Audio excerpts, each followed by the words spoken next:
guys, it's your man Big Veg representing Ingenious Magazine, and I got a dope interview for y'all. As you know, I represent Ingenious Magazine. We're gonna bring a different light to y'all. Everybody's doing, pretty much the same thing. So we're gonna spice it up a little bit, and we're gonna give y'all a little bit of different spices. You know what I mean? So today I got a dope queen rocking with me today. I'm so blessed and honored to be on the line with her. You know what I'm saying? I'm talking about Miss, Glynnette, Broom Scott. I hope I said that right. Okay, well, my maiden name is Byram. Oh, Byram, see? Glynnette Byram Scott. See, you teaching me already. You know what I'm saying? I like how this is going. Right. You know what I'm saying? But welcome to this interview. We want to celebrate what you got going on. You know what I'm saying? You got the book out. You know what I'm saying? The Day I Marched with Martin, A Day to Remember. So you're an author. You work with children. You know what I'm saying? Like you've done a lot. You know what I'm saying? So first off, I kind of said it's off the recording, but I'm saying on now. I appreciate what you've done, what you're doing, and what you're going to do, right? Because we're gonna manifest too. You know what I'm saying? You dig? Right. Yes. So Thank you. absolutely, Thank you for having me. absolutely. Glad to be here. We appreciate you. So let's kick it off for those that are checking you out for the first time. Who is, who are you in a sense, what have you done? I mean, I did a little bit of an intro, but give us a little bit more detail of who you are, just in case that we have anybody that hasn't had a chance to tap into who you are. Okay. Well, I actually am a retired speech and language pathologist. Right. I worked in Boston Public Schools for over 34 years, and during that time, I wrote a book. Mm. At the time, it wasn't a book. It was actually a story that was on sheets of paper that I would read to the kids about an experience I had when I was 11 years old. Right. And as you know now, it's a book that was just published. January 10th was the release date. And I'm just glad to have had that opportunity to take those sheets of paper and actually turn them into a book. Turn it into a book. And this is your first book, correct? This is my first book. Yes. The debut. Yes, and as you said, it's The Day I Marched with Martin, A Day to Remember. Let them know. And that's the book. That's what's up. They can find this book in stores and all that, right? Correct? Yeah. Well, it's on Amazon. It's on my website. Okay. So and at Barnes and Noble. Okay, so it is in stores and also online as well. Yes. Cool. So y'all heard it. Y'all go get it. We gotta support our black people, man. Word. You know what I'm saying? So let's tell the story, right? Because everything, like, you didn't come up with these. You didn't start writing these on the sheets overnight, right? Like, you didn't wake up one day and say, "I'm gonna do that," right? You didn't wake up one day and want to work with children. You didn't work. You didn't wake up and want to be in this field that you was in, that now you're retired in. So let's start from the beginning, because I want to tell the story, right? So what got you into the passion of wanting to become a pathologist? Let's start there. Well, actually, I kind of fell or stumbled into it. I was at my freshman orientation. I went to the University of Connecticut in Stores, Connecticut. Okay. And that orientation week for freshmen, they had a gym. And in the gym, they had a lot of tables with a lot of different majors and departments. And I happened to glance over and saw speech and language pathology. I really didn't know what it was, but I went over to the table and I inquired. And it sounded, somewhat interesting. I had always wanted to be a veterinarian as a child. But then I really didn't want to work with animals and operate on them and do all that. So, and I always had a like for children. So when I talked to the folks there at the table, the field was really wide open. I could work in a school system. I could work in a hospital. I could work even with senior citizens, stroke victims. And I decided, well, let me at least see what it's like. So I started taking some courses, and I actually enjoyed that. So that's how I got to be a speech and language pathologist. Dope. What was the range of children that you worked with, like, as far as the age? Age range, 3-year-olds up to, when I retired, I was in a middle school. So I'd say 3-year-olds up to 13-year-olds. Wow. So from the beginning of when they started goo goo gaga in to when they were starting to really get into, I guess, what, the preteen stage, right? I guess we Yes, could say, yes. right, right, right, right. Mhm. That's dope. Yeah. That's dope. Okay, cool. So how many years did you do this profession for? A little more than 34 years. Wow. Yes. Okay, okay. Salute to the OG. Respect, respect, respect. So okay, so you're doing this profession, you're doing your thing. What, I guess, what got you into um I guess writing this story down of how you marched with Martin and all that? Like obviously you did it, but like what got you to write it down on these pieces of paper? Well, like what was the passion of behind that? Like, you know? Okay. Well, every January, of course, we celebrated Martin Luther King's birthday. That's right, that's right. And I would just happen to mention to the kids, I actually marched with Martin, and they were like, "What?" Like, whoa, oh, And oh, oh. They did the ooh, the ah, the whoa, right? yes, Yeah, yeah. so I decided, I would tell them about it. Then one day I said, why don't I just write out what happened and what Mm. I remember about that day? And I got my computer out and I started typing on my computer. I typed out the whole story, and then what I would do, instead of telling them, I would actually read the story to them, and Mm. they loved it. They loved the story. And then Wow. a couple of my colleagues once said, the story's great. Why don't you get it published? Why don't you make a book? Mm. And I said, maybe one day. Right. Maybe.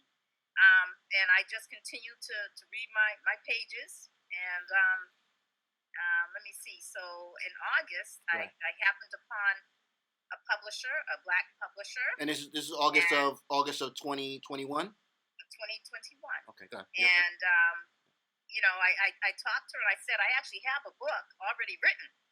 And she said, well, what's it about? And I told her, and she said, you know what, that would make a great book. So that was how it actually got started with the publishing of it. So Wow. I actually typed it out in 2003. So that was almost 20 years ago. Wow. And, and after all that time, it's actually a book. Took you 20 years to do it, huh? Yeah, yeah, yeah. See, that shows to tell y'all sometimes things like this don't happen overnight. Like, you think that she woke up one day, oh, I'm gonna make a book about how I marched with Martin, and then it comes out. Like, no, there's a process. Yes. There's a Yes. process, y'all, and I love to tell the process. Give us a little bit of an insight, because I don't want to give them too much, because obviously I want to tease people. I want them to go get the book, right? But we got to tease them a little bit, right? So, give us a little bit of insight on what they'll be getting into when they read this this book. Can I I mean, actually? I like to just read a couple of pages that will give you an idea. okay, Can I do that? a little bit. I don't want to give them too much, but No, I'm not going to give them a whole lot. I'm not going to give them a okay, whole lot. okay. I want to tease them. Queen. Yeah. Okay. I think this will be a good tease. Okay, cool. I think this will be a good tease. The floor is yours. And actually, because my parents played a great role in this, the part that I'm reading is about how it actually came to be that I was able to go. Right, right. My dad always respected Martin Luther King Jr. for all the work he did, and he liked the way he spoke to bring about change. So when my dad heard that Martin Luther King Jr. was coming to Boston, he decided to go to the march and to take my sister and me along with him. I was so excited. I never dreamed that I would march with an incredible man I had heard so much about. But not everyone in my family was excited. My mother, who had grown up in the South, did not want us to go to the march because she thought there might be trouble. Right. Sometimes there was trouble where Martin Luther King spoke or marched, because some white people did not like what he was trying to do. Right. But I'll skip down to where it says, she knew he would not let anything bad happen to her precious daughters, so she let us go with him. Yes, and that's all you guys get. you got now. Listen. See.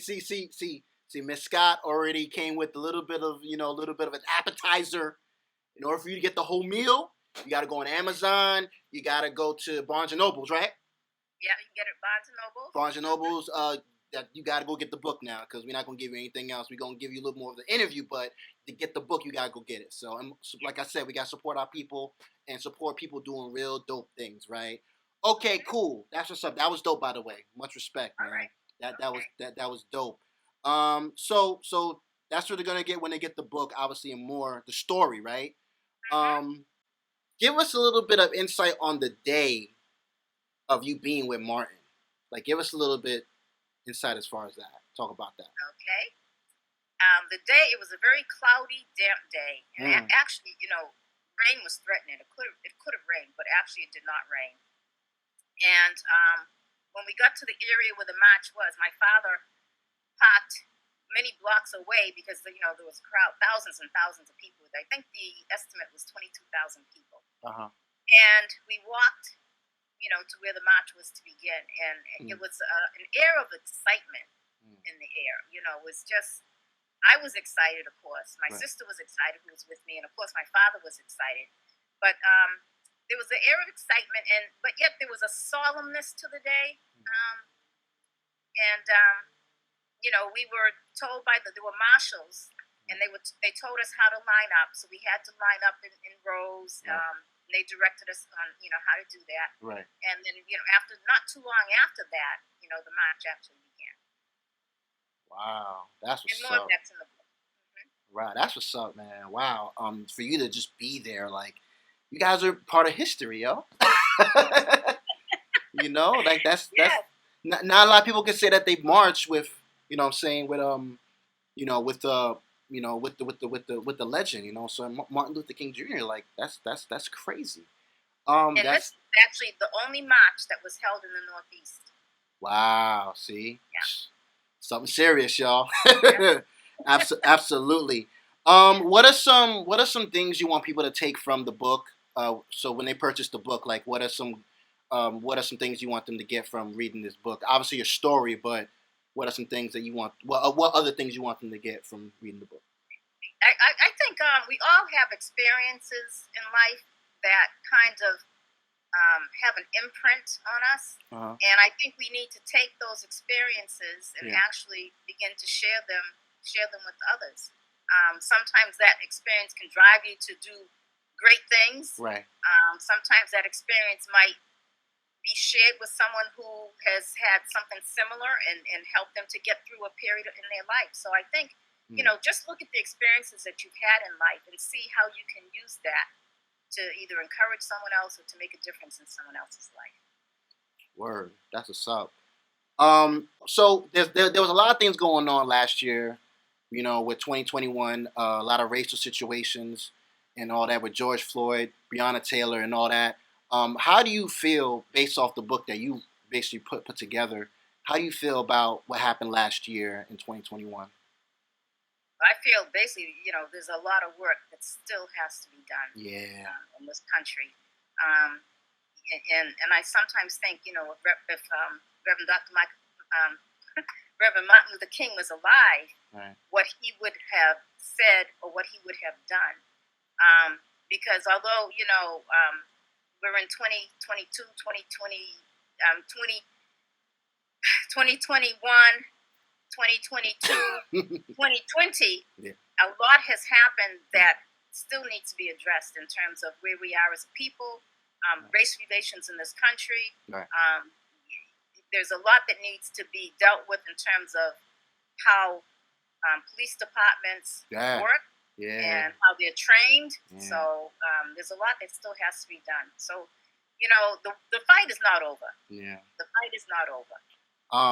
And obviously, I only named 2 people. There's been many before that, and sadly, there might be others after. But definitely, we still have more work to do, right? Yes. That's real. What are some goals we have as far as for 2022?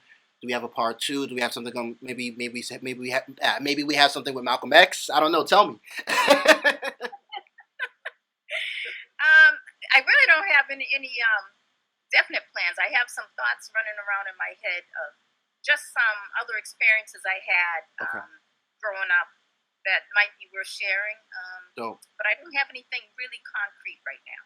Okay, all right. So for those that want to stay in touch with you, how could they check you out? Do you have an Instagram? Do you have any type of social media that people if even if they want to get in touch with you to get the book, how can they? I'm sure I think you said you had a website, right? I have a website. The website is it's my name, GlynetteScott.com. Boom. It's 2 N's and 2 T's, and of course the 2 T's in Scott. And that's it, GlynetteScott.com. And you have a link to my Instagram on there, as well as to my Facebook page for the book. When the name Miss Scott comes up in a room, what do you want people to say? When the name comes up, what? I'm sorry. I'm sorry. When your name, Miss Scott, comes up in a room, what do you want? Oh. Yeah. What do you want people to say? What do I want people to say? That's a good question. I think I want people to say, if she can do it, I can do it. Simple as that.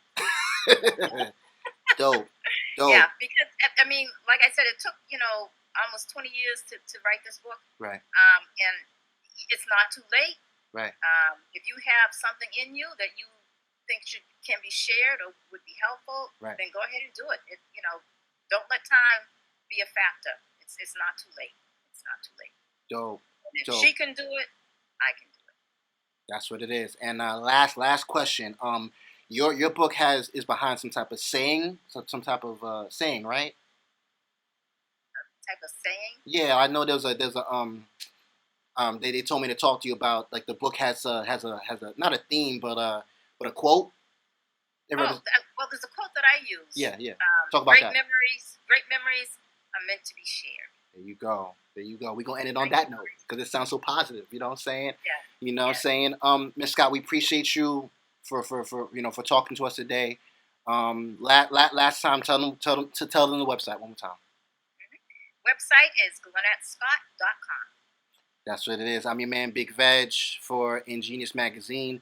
Miss Scott, we appreciate you. Thank you for chatting with us, and we'll definitely be doing this again soon, hopefully. You know what I'm saying? All right. Thank you for having me. Absolutely. All right. Peace.